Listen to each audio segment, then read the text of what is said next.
Villa Manin di Passariano. Oggi hai fatto uno spettacolo stupendo qui in Friuli Venezia Giulia. Cosa puoi dire per quanto riguarda il fatto di questa esperienza? Forse ne fate altre?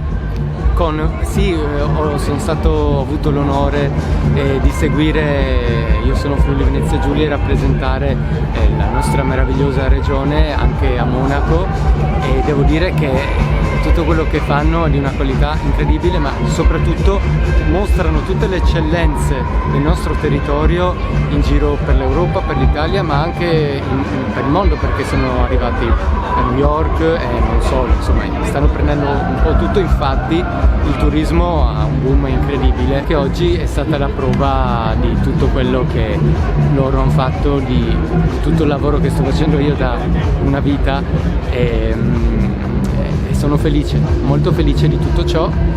Grazie perché poi anche oggi devo dire era veramente pieno, insomma, quindi è un bellissimo evento.